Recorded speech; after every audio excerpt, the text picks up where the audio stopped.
Hey, everybody. Welcome back. It is season 3. This is the Jacob Sheriff podcast. Got a lot of great changes for you in this season. I'm excited. Let's get rolling.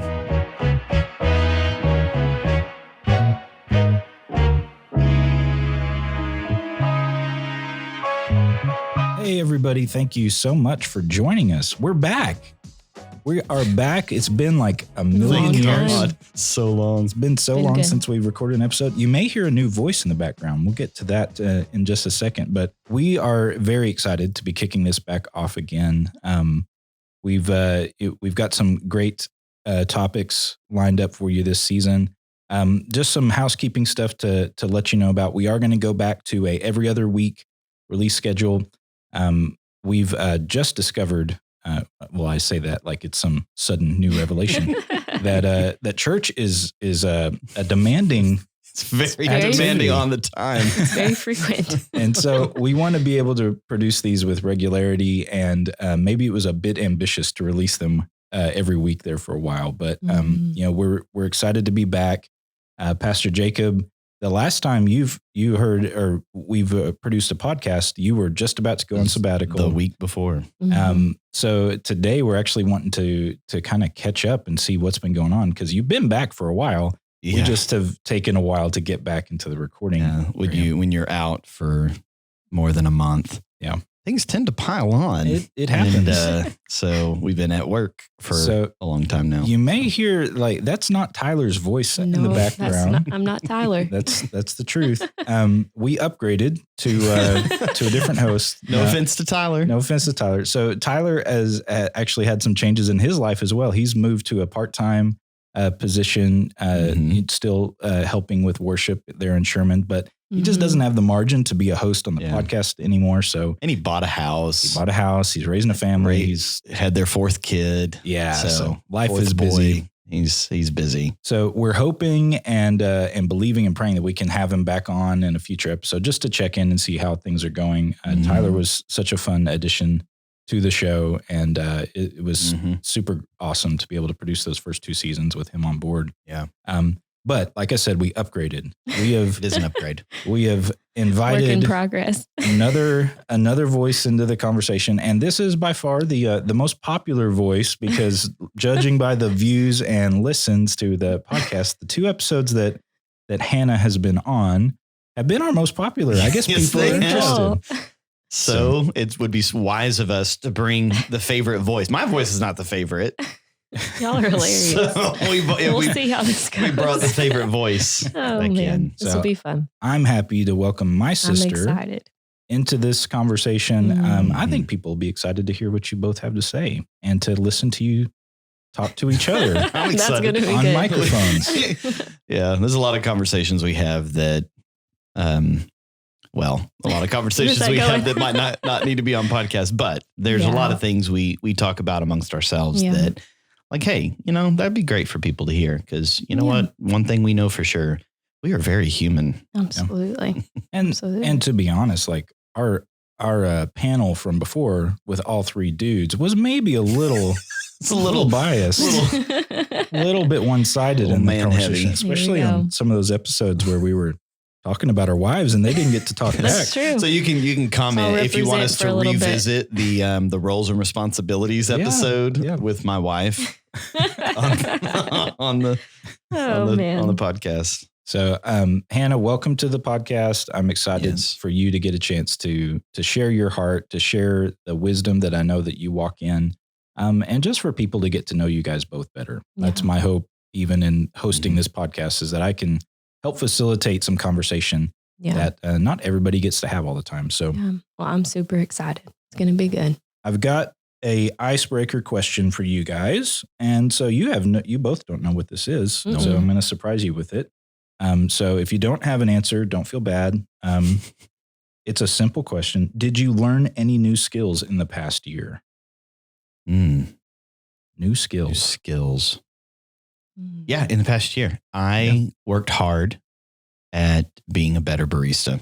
Oh, there you go. So I would say that I was less than mediocre a year ago, and now I'd say I'm a novice. I'm far from being a pro. I still can't really steaming milk. Can't get that silky, and I can't do latte art yet. But You're pretty good at it, though. I'm getting there. I can do half and half better than whole milk, though. It just somehow I can steam that. But anyway, so I've learned it being a better barista. Awesome. That was one of the things I did on sabbatical. Is I practice steaming milk. There you go. When you have time, when I have time, you learn some new things. Yeah.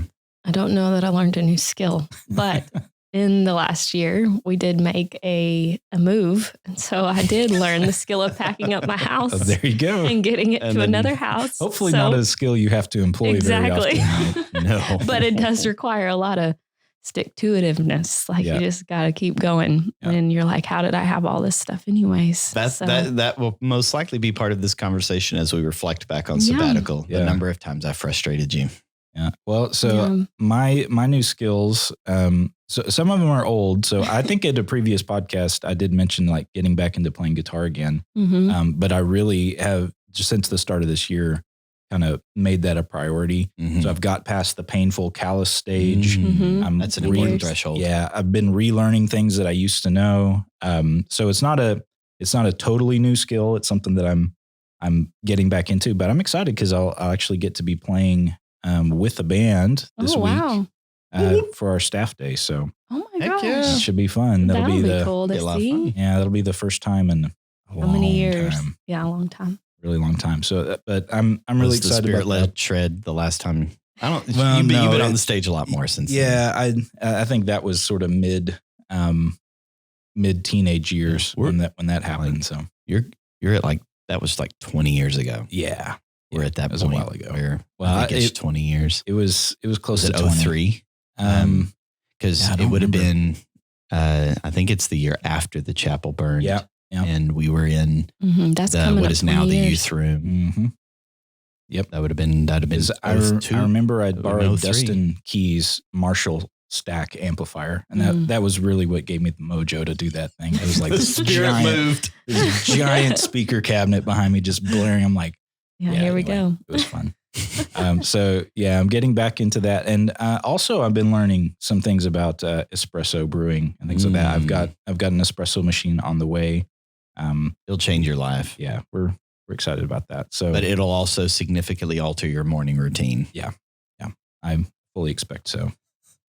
You guys recently got one. Well, it's on its way. Okay. So in lieu of like a expensive trip, for our anniversary this year, we decided to order a home appliance. That's cool. And so you're enough years married where that's an appropriate exchange. We're about to hit 16 years, so it's kind of crazy. Awesome. 16 years. Yep. It's a long time. He has a teenager this year too.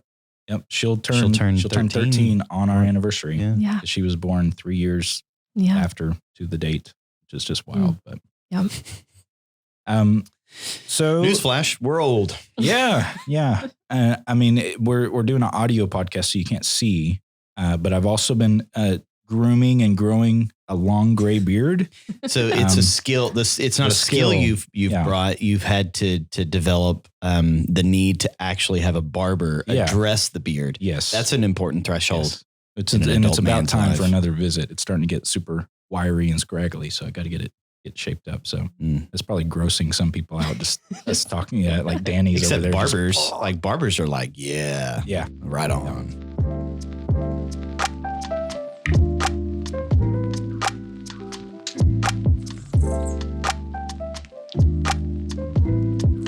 Let's roll into the topic today. So, what you guys experienced and learned over your over the sabbatical, and like, what was the takeaway from that? I mean, it's been several months, even like by the time we're recording today, it's like towards the beginning of March. And so you've been back for a while. Yeah. Mm-hmm. So if you can remember that far back when you took that sabbatical, what was the experience like? What do you remember? So I'm, first of all, extremely grateful for our church and for the staff, the team that makes that possible. Many pastors just can't take that kind of time out because of the people or because of the teams, the staff's not ready for that. And many pastors won't because, man, a lot of bad stuff. I mean, I've heard some bad stories of what happens when a pastor's on sabbatical. And so many pastors are just afraid of it. And I am extremely grateful that we put this into our policies, into our rhythms and routines as pastoral ministry staff. That was my first thing. It's just grateful that I could do it. And that when I was gone, I was not thinking about the organization. Like I truly was able to let that go. This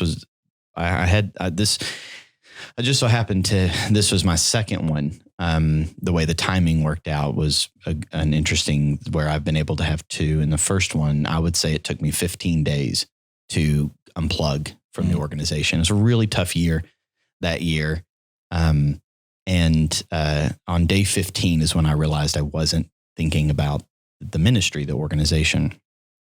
I would say within less than 48 hours this time, I was able to let that go. But without any major structure or order, just some of my initial reflections. One, I realized having become senior pastor, there's a measure that weight never goes away.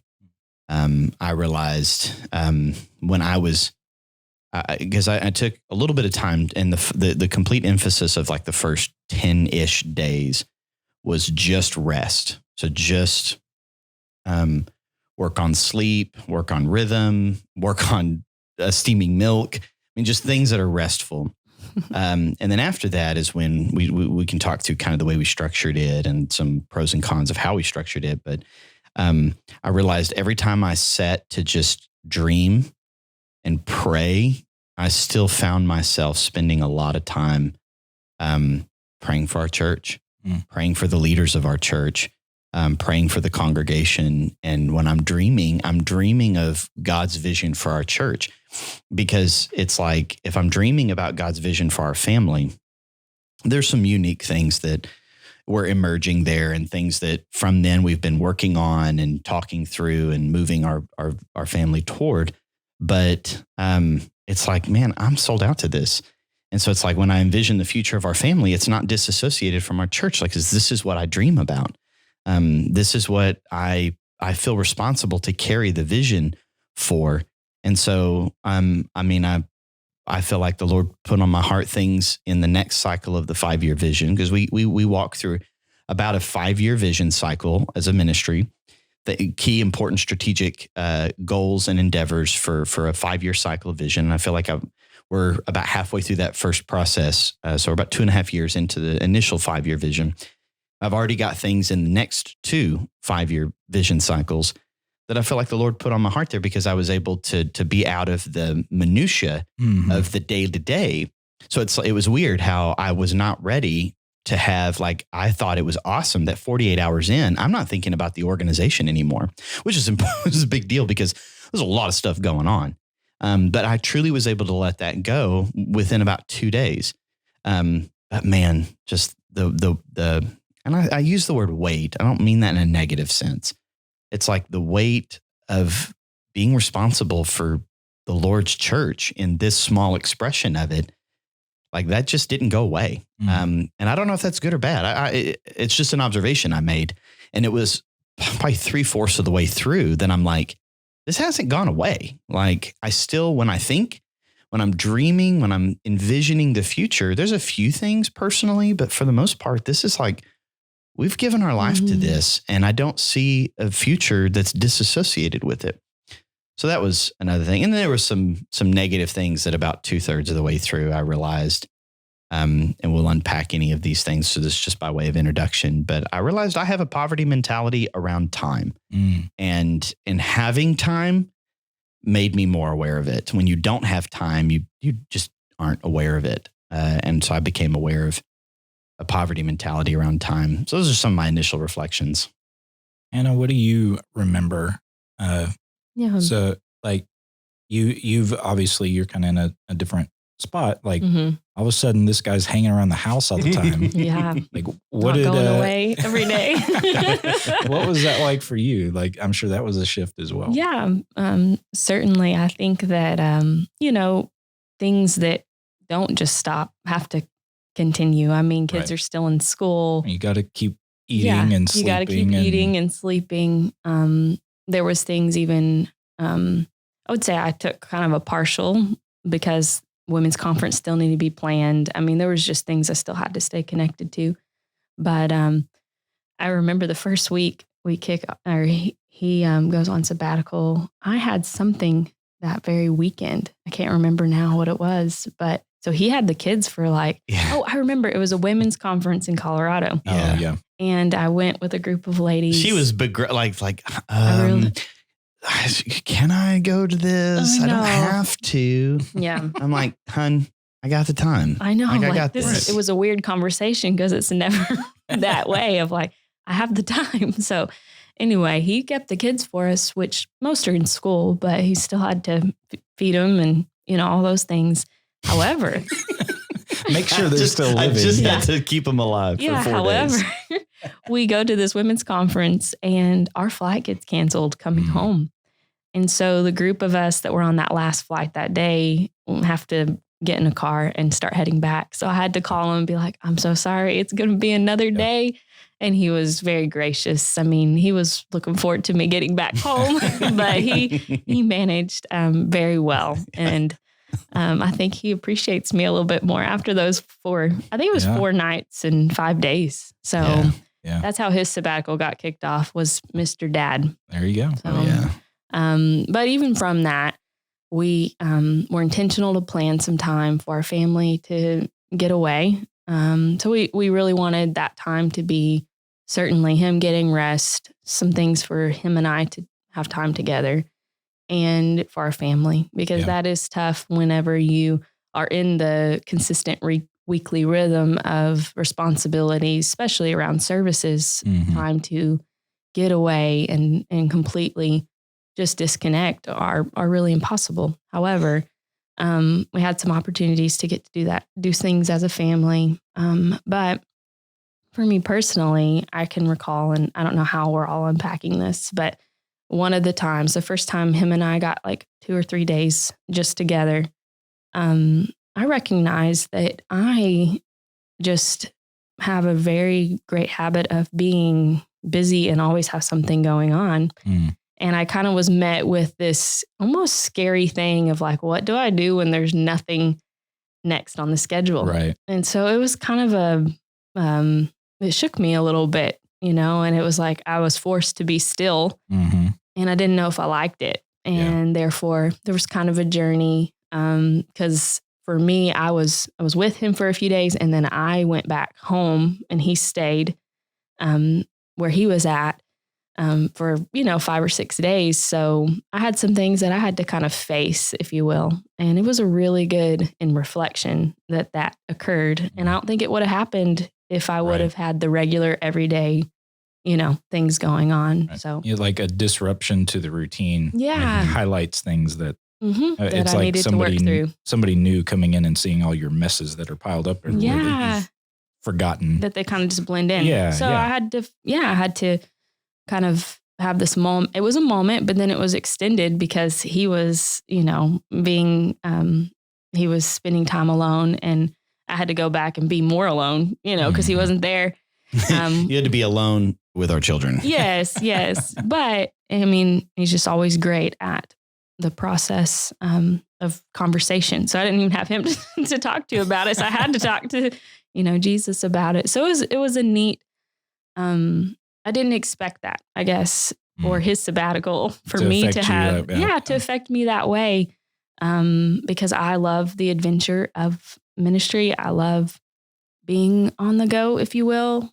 Always try to manage that tension of health too, not just keep myself so busy that I'm not thinking about anything. That's a tension you and I in our marriage. Actually, we are, I don't know if completely different's the word, but we're pretty different in that she relaxes by being on the go. She doesn't want to sit still. She doesn't want to be at home. She wants to go. And that is the opposite for me. I want to sit still. I want to be quiet. I want to not move, potentially sit still all day. And so when comfy clothes, and I'm let's get up and get dressed and just be ready to go. Just be in motion. Yeah. But I think it's because home for me is like is your workplace. Is my workplace. Yeah. It's the place where I see everything that's not done. Yeah. You know, it's the place where it's where I'm managing all day. So rest for me is let's just step out of the home and go do something, you know? So I don't know. That was interesting navigating in sabbatical time. I'm like, I don't know if I can sit still another day, you know? It's like, I'm glad you're having fun, Jacob. But I'm like 3 days in, baby, we're just getting started. I can't play any more checkers. Like, no. Yeah, exactly. We actually did pick up dominoes. There you go.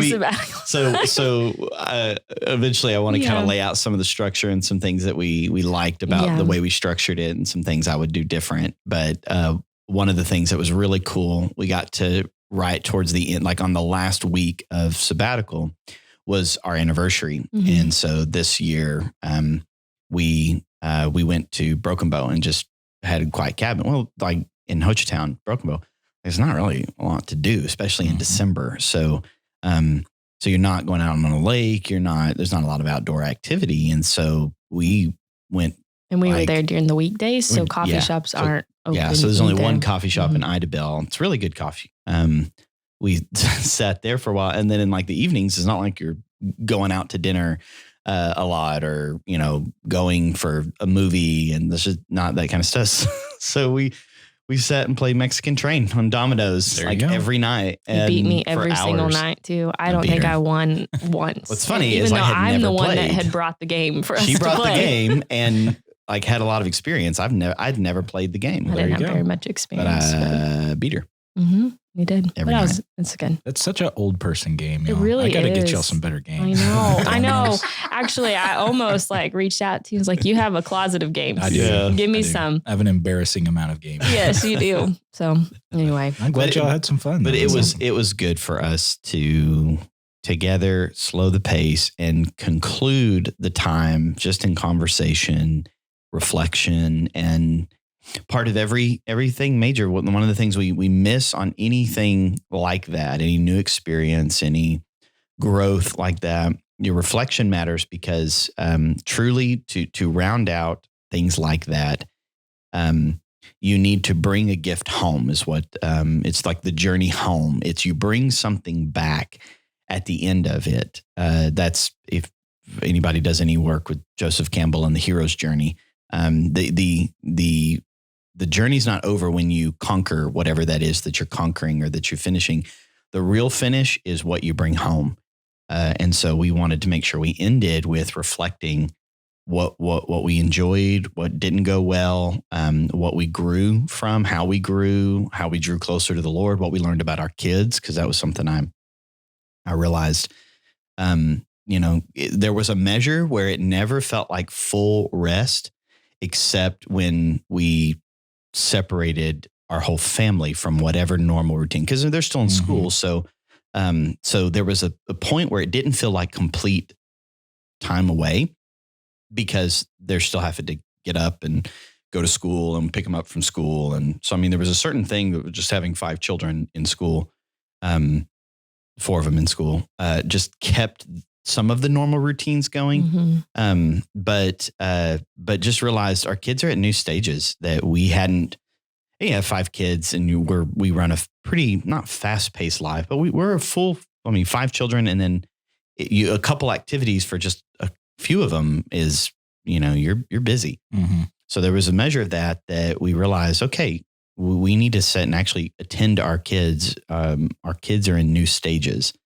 And we can't parent them like we did 2 years ago in the stage that they're in right now. And slowing our life down enough to just pay attention to them brought a little bit more of that awareness. That's awesome. So I have a question, and this is sort of a outsider question. This is just curiosity. So at some point during your sabbatical, we got together as a family for Thanksgiving, and we actually went to the cabin you guys were staying at in Broken Bow. So that weekend, is it like our entire family is involved in ministry, right? So like all my brothers-in-law, and so we're all there, and like we got ourselves scheduled, like we were taking off that Sunday, But the plan before you left for sabbatical didn't include that. Yep. Yeah. So I was just curious because we were trying to not bring up anything like work related. Like I hadn't seen you at all during you left, and it's so much of what we do is tied to ministry. It's like like we show up and we get there, and I'm just like, I don't even know what to talk about because I'm trying to not bring work into the conversation. Or address the elephant in the room, like why all of y'all are here. And so I was just curious, like, did you have any thoughts of like, why are they here? And like, what? I guess they did something different for that Sunday. So when I said that I truly 48 hours in let go of the organization, I let go. Yeah. I didn't. It's like I choose to not care. The pastoral element stayed, but that leader aspect. And we did. So the last Sunday I was going to be, or one of the last Sundays I was going to be on sabbatical was the first week of Advent. And we had made this plan. We had set out every weekend what needs to happen, who's speaking. And that particular Sunday was supposed to be Austin and Durant, our brother-in-law, or Austin Sherman and Zach and Durant. And so Austin being a brother-in-law, showing up that weekend was like, oh, well, okay. I guess the plan changed. So the plan changed. And like, truly, like it is, maybe it's a little quirk in my personality. If I have determined not to care, right, I'm not going to care. It's like I have enough trust in everybody involved that I know there was no malintent. I know there was no major failure, or it was a pivot in strategy. It might not have been what I would have done or what I would have preferred, but when I say I don't care, like I truly don't care. I trust that if y'all are here, everything got covered in a way that makes sense enough. And there was a couple times Hannah did really good because she was still involved. She's a part of the senior leadership team. So she was still involved, probably, like you said, about half the time she would have normally been involved. And so she's getting privy to information a lot. I had all these answers, but I had to keep my mouth closed. But this particular one, about a pivot, because it involved my dad. Yeah. And I know when my dad gets involved, he's a shoe from the hip guy. If he wants something, he wants to do. And like, I'm oftentimes the buffer, to go, hey, what do you want? And how can I make that work within the structure of how we're already thinking? But I'm not there. So like, I know there's probably not a buffer for him. So I knew that like y'all being there, I'm like, my dad called an audible. I already knew it. He guessed it. I already knew it. My dad called an audible. I don't have to know anything. We're good. So that was funny. And it was so funny how much all of the family was, I could tell y'all were trying not to do something. Yeah. It's one thing when we're engaged in something, and we had fun that time.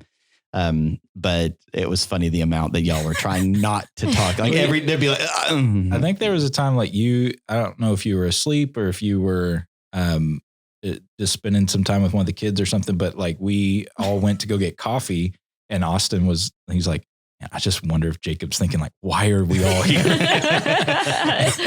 Like we couldn't talk about it in the room because we're not going to bring work into this restful place. Like we didn't want to think about work either. Yeah. So we're taking time off for Thanksgiving. And, anyway, like being out there was so much fun and relaxing, and my kids loved every minute of it. It's just fun when all of our families get together and get to do that. Yeah, it is. And it was fun. And there was the last, I would say 10 days, definitely the last 5 days, but about 10 days. So having this family trip was within the last 10 days. I was having an internal tension of like, I know it's almost over. I don't need to think about it. I am ready. And yet, man, did I really just accomplish everything that was in my heart or that God had for me? So I was in a tension as well. And so there were times in that last 10 days that I would be super relaxed and enjoying, very present, and then kind of like a little petulant, like a little irritable. And it would like just flip. And me being irritable was like mad at myself. Like, did I pull out of this everything God had for me? Did I really flourish in this time? Right. And so I think even in that weekend, I had a few moments where I'm like, I'm just getting irritable. I need to just like walk away, spend time with one of my kids, or just go sit still in a chair, and recalibrate to the present moment.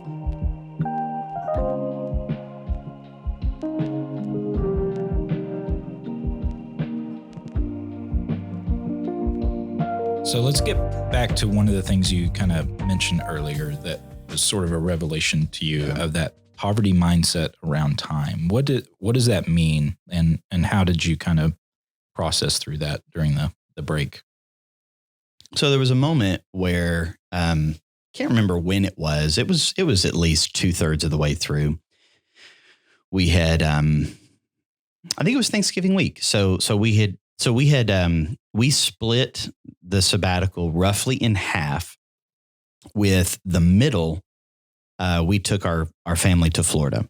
So we have friends in Florida, the Tampa Bay area, and they've been wanting us to come visit them for years.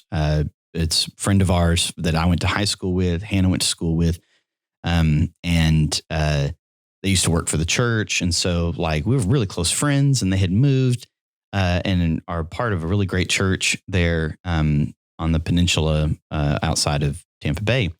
And it hadn't worked out. Time. And then it's not a cheap endeavor to take 5 kids to Florida. So there had always been legitimate reasons why not to do that. And so when we first set out and kind of planned out the time away, Hannah said, like, I really want to do this. And my first excuse has always been time. And now I don't have that excuse. It's a lot of work. And so I'm like, well, I don't have that excuse. Okay, well, it's expensive. So one by one, all those excuses got removed. So we spent time with family. We'll circle back to that in a minute. But after that, pretty soon after that, we were back, and I think it was in Thanksgiving. And I think my son had asked me to do something with him. Go do something fun, play a game or whatever he was asking. And my mental reaction was, I can't give you that time. I'll lose time doing whatever it was that I was doing, whatever I wanted to do. Steaming milk or whatever. I mean, it was Yes, something, exactly. something that I could tell my mental reaction was to think selfishly about my time because I just don't have enough of it. And this is weeks into this. And I'm like, whoa, where did that come from? Because I have time. I can generously give my son, an hour, a couple hours for what he wants and not lose much. Why is my immediate reaction this far into this to say I don't have enough time? And first it was the early stages. It was like last third. So it was the early stages of me getting a little irritable, like, oh man, have I gotten enough time? Because I realized I needed mountain time. I needed to be in the mountains. I needed the mountains a lot. And so that mental reaction, I had enough time to sit on that and reflect on it. And as I reflected on that, it hit me, and I just started to phrase it as, that's a poverty mentality around time. So as I started reflecting on that, my both of our parents, y'all's parents and my parents, came from really poor backgrounds, anywhere from really poor to lower middle class. So both sets of our parents had to overcome poverty and wrestle out a poverty mentality. And I would say that as I was like late teenager was when probably my parents crossed the threshold of overcoming a poverty mentality. So I got to stand kind of in the halfway, right, where my parents were overcoming, in the process of overcoming a poverty mentality as I was growing up. And then they were getting victory as I was coming into adulthood. Not only that, my best friend grew up from a family that didn't have a poverty mentality, had more of a wealth mentality. They were more middle class and upper middle class as my best friend was growing up. His dad is an entrepreneur and has had highs and lows and successes and failures. So he developed a wealth mentality. So I had a real benefit there. So I didn't feel like I true struggle with a poverty mentality. I would say I had bouts with a poverty mentality, or I found myself slipping into a poverty mentality when it came to money. But I can't say that was a major struggle. And we've talked this through, her and I, about how where we have overcome and how we have crossed the threshold. But I mean, some clear signs of a poverty mentality around money is a scarce mentality. The scarcity being there's never enough. It doesn't matter what your bills are. There's never enough to pay. It doesn't matter what you want. You're never going to have enough for it. So there's a scarcity mentality. Then there's a lack of stewardship, a lack of understanding how to steward your money, prioritization. You don't have priorities. There's a poverty mentality with money is not being able to weigh long-term investments versus short-term needs or pleasures.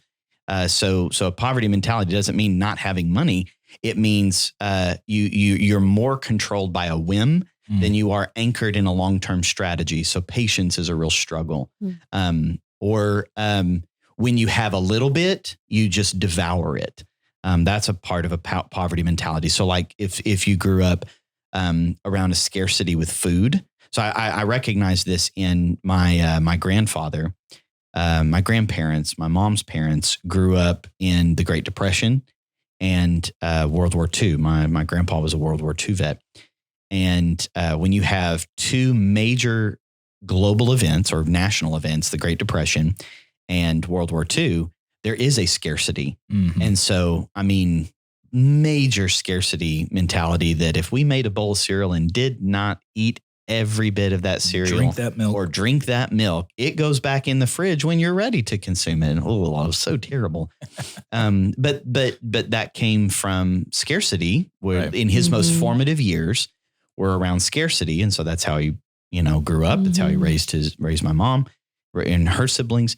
So like, I get it. So scarcity, and then you devour. So that's where a lot of people who grew up poor have weight problems because, there's habits around when food's in front of you, consume every bit of it because you don't know if you're going to get another meal. So there's that lack of discipline there. So there's all those things are just little signs of poverty mentality that even if you have a lot of money, that's still evidenced of a poverty mentality. Well, I realized almost every single one of those same things can be copied and pasted onto how I was approaching time. That time, I don't have enough time. Doesn't matter how much I have. I'm sitting here and I don't have to work and I don't have enough time. I don't have time to give, an hour to my son to build Legos. Why? Because I've got so many other important things to do. Every little bit of time I get, well, then I'm just going to devour everything that I've been holding off. I'm trying to escape. So I'm just going to binge. Instead of just like being able to watch one episode, I've got all the time now. So I'm just going to binge because I never know when I'm ever going to get another time to watch this show. Just all those same things about that you would normally associate monetary connections with poverty mentality. I was having the same approaches with time, and that hit me really hard. I was upset with myself about that for a while. And now I'm in observation mode. When am I operating on that? How do I overcome that? I need to be more anchored in eternity. I need to have more long-term investments versus when I get a short-term amount of something, just, gorge on whatever it is that I was been holding off on. What are my long-term investments, like my children, that I technically don't have the time now, but because that's a long-term investment, my time into them now will have a larger effect in my future plan than if I, do whatever I want to do in that moment that might be important, but not the same thing as keeping this long-term investment intact, which is my children. Right. So that was a major thing. And I would say that was my biggest reflection was around that. And I can't say that I have enough understanding to say I've overcome that. It's more like I'm just noticing it a lot more and then asking myself different questions in the moment and trying to do better. It truly just the place I'm beginning is investment into my children. Yeah. I'm trying to improve at the things that normally dad's too busy. I can take the time to give to my children. And Israel's really, really kind. You always know what Israel's thinking.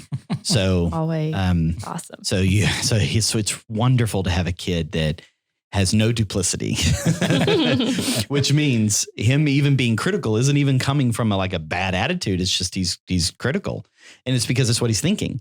And so his Valentine's Day card to me. So this is a couple months after coming back from sabbatical.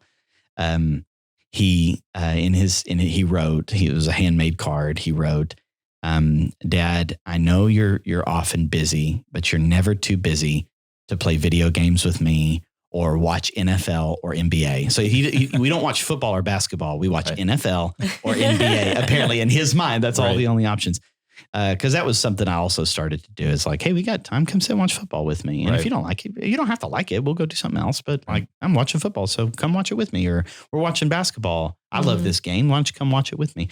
So that was a big thing for me that I feel like, okay, I'm making some advances. He knows I'm busy. My kids know I'm busy, but I'm never too busy for them. And that was something I started shifting a little bit after Hannah and I talked through things that our home office, because we went on to sabbatical, 6 weeks after moving in to our home. So there's still a lot of undone things. And I got a little home office that's my little space. And so there's a double door, French doors that are not see-through. So in our previous house, the office that I had glassed French doors, so you could always see in.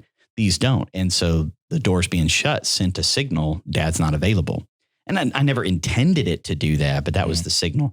So we started talking through that about I can be interrupted. So making sure that I leave a door open that is an open invite for my kids. And the number of times they would quote unquote interrupt my prayer or my study.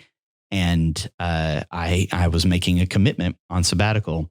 Never make them feel like their interruption is a bad thing. So they can interrupt me. Now they don't need to interrupt our conversation, but if I'm praying numerous times, they'll walk in. Oh, I'm sorry, Dad. No, please. I want you to join me. What do you need? And look them eye to eye. I spent more time making eye contact with my kids, investing into them through attention, not just time, but attention. So I'm monologuing. That's been some of my reflection. I want to jump in on that. It's all good stuff. So, Hannah, what's your experience with this? You saw him kind of go through this recognition and maybe get a little whiny or petulant at times, but what was? I was irritable numerous times. Yeah. Well, one word that we kind of had talked about, and I'm trying to remember when it was in this process, if it was before or after he kind of had this epiphany, was connection and connection with each other, connection with the kids, and connection, obviously, in relationship with God. And so I think that this kind of even taking from that, what you became aware of, that eternal goal, or that being able to set the goal out there, that was one of the words that kind of helped you be able to understand in the present moment how to keep that further goal in mind. But just watching him walk through it, I can't remember, you told me one day, I think I have a poverty mentality around time. And I think we both share in that somewhat. So I don't think it's just you. I think one time a couple years ago, I think when we had Emma, which is our fourth kid, I remember coming to you and saying, we've got to stop operating as like a 2-kid family when we're a 5-kid family. And this may have been we were coming and having Urias. I can't remember. No, I think it was Emma was young, and we were still figuring out 4 kids. And I just remember looking at kind of the way we had structured our life, and it mirrored having 2 kids, but we have 4. Yeah. I'm like, honey, I think we're operating the reason why we're strained about these different things with time or pace or whatever is because we're operating like a 2-kid family, but we have 4 children. Yeah. So with that, it's like, this was just another way of saying that, which meant there's new strategies that we've got to really seek the Lord about. So that's where the conversation around what does connection look like? Because we are limited on our time, but how do we steward what we've been given? So we're a year and a half into breaking our rhythm for the last like 10 years of, we had a baby every 2 years. So, when whatever baby we had, when they turned 1, okay, when are we getting pregnant again, and strategizing that. And so we kind of always had this rhythm. And then after Urias turned, almost 2, which would have been, the 2020, we turned 2. We're like, okay, we are formally and officially out of the having children season. Mm-hmm. And now we are completely and totally into the raising children season. Yeah. And as he's turning 2, we invited the whole family. That's when Abby and Austin moved in with us. But then by turning 3, we're moving, we're in this new place. So we're fully into 3-year-old now is entering into they're not really toddler anymore. They're still toddler in ways. And then they're turning into a child, a kid in ways. And so we're at that threshold again. And that's where, okay, strategies are having to adjust. We're not in those early stages of childhood anymore. Like our youngest kid is coming out of those stages, and it is the last time that we're going to do this or that. And that comes with, there's even a grieving process in that, if which my wife has loved having little children. I said that as if I didn't. I will say I made you or something. I will say number 5 was a good goodbye to all of the different. I'm happily saying goodbye to all those things that were firsts throughout the time. But it's what you're saying is important. Is we're hitting. There's a new strategy that we have to hit with now. Our 5 children are in different seasons, and then Adea has crossed into this preteen threshold, or Israel's right at the cusp of that. So we're hitting. Sabbatical was a good time to recognize, okay, it's time to recalibrate. It's time to re-strategize, and connection was the big word coming out of that. That's awesome. Yeah. Do you think that that epiphany or that revelation around connection kind of maybe led into and informed this kind of renewed energy and focus around the presence of the Lord that you kind of started this year off? I don't know which came first, but it was around the same time. So we come home from Florida as a family vacation, and I, like 2 or 3 days later, was supposed to get up and go to Colorado and just be by myself for she said, as long as you need. And so I was thinking about a week or so, be gone. Because I hadn't had complete by myself unplug, and I'm 3 weeks in on sabbatical. And I think that was probably what I would do different is I was by myself a lot, but I wasn't unplugged, like away, just totally by myself. So I was supposed to go. Well, it just worked out that somehow, miraculously, we were able to get childcare. And Hannah was able to come with me for about half the time. We got a cheap flight for her to be able to fly back so we could drive there together and have about almost 3 days, just the 2 of us, and then her fly back. And then I just spend whatever rest of the time by myself. So we got a lot of that was our first time in sabbatical, just the 2 of us, unhurried and undistracted. And so we were able to start talking about this and that connection. There was things that I started talking about with where we're at as a family, realizing this is when I was able to start contemplating, like, okay, how am I raising my children to ensure that the faith is passed down to them? Because there's certain thoughts you're just not able, when you have to think deep about something, and you got to make time for it. And there's certain things you just don't think much about while you're in the grind. And one of them is just like, okay, well, like, how are my children going to receive the faith? And I started thinking through the virtues of the true, the good, the beautiful, and just the different things like that about what makes them. And I just recognition it's encounter. And so that's when we start talking through connection. And man, when I was asking her what's really on your heart as we kind of end this year, we start there's so many news. We have a new home, a new community, new relationships that we're building, a new season with our kids, new grades that they're all coming into. So like, what is important that we're going to anchor around? And she felt the word connection, and it was somewhere in there that I felt like we're going to have to nurture the presence of the Lord. If we want them to be connected to God, like they're going to hear the Bible a lot.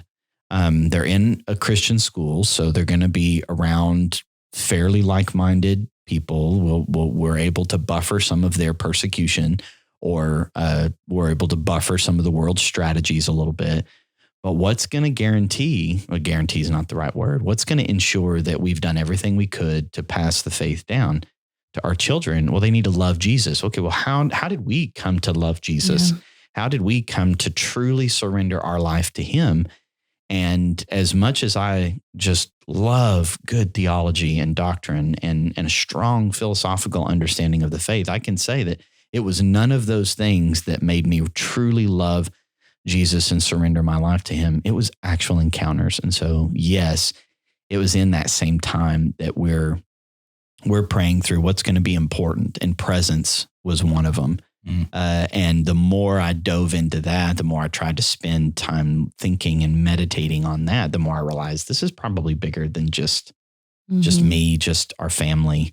It's probably something I couldn't shake it. It's like, this is probably something for our church. That's awesome. What are your thoughts on that, Hannah? Do you feel like those are kind of connected in the? So as I mentioned earlier, it was those 3 days in Colorado that I really was more still than I had been. And we got into this conversation. Because the way we spent, because this was, so the Florida vacation, that was her vacation. Yeah. So I said, yes, ma'am, to whatever. Now she was gracious and said, yeah, you go take half a day and go spend at a coffee shop. I'm like, I'm not going to argue with you on that. But like, she got her way. Going to Colorado, this was my trip. Yeah. So we're going to do what I want. So we went hiking. Super boring. We went hiking and we sat at a coffee shop. There you go. That was it. Which I do like those things, but I had built every Shutterfly book. I was up to date. I mean, like, because I do like building Shutterfly books for my family, which are picture books. Yeah. And it was like our final, this is so funny, but like we were trying to decide on dinner that night. And it like hit me like, we don't have our kids. This is like a date. We could actually go on a date. And it's taken me 3 days to realize this. I was like, I can't believe that I just thought this out. So I was like, instead of making it simple, let's actually go somewhere. Get something better than McDonald's. Yes. So anyway, we venture out to go have a date and nothing is open. Like everything that we had wanted was closed. And in Colorado, I mean, this was like 5:30. It was pitch dark because the way the time was there, and it was just really, really strange. But there was this Mexican restaurant I was really wanting, and they closed at like 4:00 that day. I'm like, that's strange. So anyway, the coffee shops were closing, so we ended up at Starbucks. That was the only thing open, and just talked out some things. And it was in that conversation that I knew that he was going to stay for as long as he needed to. That I recognized in me. Me sitting still, being in my own head, like there were some things I had not addressed, if you will. And part of our kind of like hallway conversation was around how we really processed what happened to Urias in 2018. Had we really processed his dad walking through what he did? So that was one of the things going into sabbatical. We first day of sabbatical, we were able to just have one night, like basically a 24-hour period.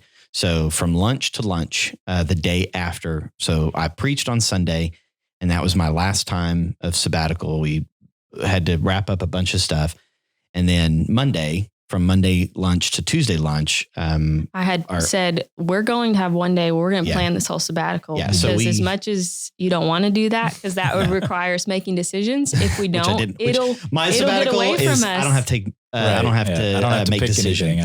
But I knew the time would get away from us, and we'd be 3 weeks down the road, and him being frustrated that he hasn't used the time. So I'm like, we're taking 24 hours, and we're going to plan this out. And one of the things we were talking about, that it's like objective, thinking through objectives, and I said, I don't know if I've slowed down enough to fully process. I feel like I have processed Urias for the most part. I know that that's been some lingering things with her. So I said, is there anything that we still need to process with Urias? Because it was dark and it was hard. And then, 18 months later, we hit what happened to my dad and his heart attack and then COVID. And it's like for nearly now 2 years, at that point, it would have been almost 2 years. 2 years, we've just been moving and going and bearing the responsibility and making decisions and changing strategies and building relationships and all those kinds of things. That's like, I don't know. I don't need to assume. You started a sprint that became a marathon. Yeah. I don't want to assume I have fully processed that. And so I knew slowing down, I need to rewind and go back and ensure that I've processed all that. And there's some grieving that needed to come from that. So anyway, that framed that. So we're talking about this conversation, and the next morning I'm flying out, and I'm realizing like I'm not okay. Like I don't want to go back all by myself. As silly as that may sound, I'm like I need a lot more conversation around this. I wish I would have started this like 2 days ago. It's the way I'm feeling, and I'm feeling super anxious about going back home to me, it's still a new place. This isn't where I have, made all my comfort zones or whatever. So I really did almost feel like I'm going into a brand new land and I'm having to go alone. And this is obviously a lot in my head because obviously Jesus is with me. But I just kind of had this picture of myself actually sitting long enough, looking at the Lord and seeing that he's never left me in any of those moments. Because I think much like you described in us choosing to have kids back to back to back to back, like you just kind of get in the rhythm and you're used to kind of the survival mode of what that requires. But then when that stops and you're left with like, I never filled up here, never filled up here. You never did it intentionally, it just kind of did happen to you. So when he even said, I don't know if I've processed, it made me think, I don't think I really have. And from that, that's where his presence really hit me really hard. Is while he was away, I would spend my evenings after getting the kids to bed of, Lord, I haven't fully processed some things, or maybe I just haven't sat long enough to let what fear is trying to do actually not intimidate me, but be able to be in it, look at it, and move past it or whatever. So I think he was gone for 6 more days. And in that time, I did pick up a book that is around fasting and around just how to really encounter certain battles with fasting. And so I was kind of on my own journey there. And it was from that I recognized, kind of reflecting back into a time in my life when I was younger, that I've always been one that is very privy to feeling things and feeling the atmosphere and can let that be a negative thing and can let that actually too much be in control. And this was one of those moments I recognized, Lord, I've continued to walk with you, but I don't know that I've paused long enough to really let your presence be that blanket, that comforter. I've just kept going, and that's cool. But it was a call to just sit with me and be still. And I knew that if I did not, in a sense, obey that call, that I would be hurting longer, you know? And so again, it was the unexpected, didn't expect to experience this in this journey of sabbatical, but I'm so glad that I had that moment, and it was really the Lord wooing me in or drawing me in. And so it was from that man, I just felt like I got to revisit that first love in a different way. Yeah. So anyway. That's awesome. It's really cool to hear what God did in both of you during that time. And I think our church has benefited from the time that you were able to stop and rest and pay attention and to listen and to, there's so much that trickles down with you as leaders of what God's doing in you personally, that affects everybody that you're leading as well. And so to have the time for those things to be worked in you and for God to show you things, it's just been, I think, of great benefit to us all who are members of this church. Yeah. And so we're going to wrap up the conversation around this topic today. I'm kind of glad how we ended that, because that'll, what I think it'll do, it'll lead us into the next conversation where we want to take some time to really focus on the presence of the Lord, what it means to practice that. And so that'll be your teaser for next episode. So thank you, everybody who was listening in today. We are back. I'm excited to have this thing up and going again. We hope you enjoyed this episode. If you'd be so kind, please leave us a like or a comment, or share this video or podcast with somebody that you think would enjoy it. And just let us know, what did you get out of the conversation today? Do you have a poverty mindset around time? And has that reflection that Jacob and Hannah went through today, did that connect with you? It definitely stuck some things with me and made me realize, like, oh man, I need to do an inventory again. But thank you all for listening. We'd love to hear from you. Leave us a review. Let us know what you think, and we'll catch you on the next one.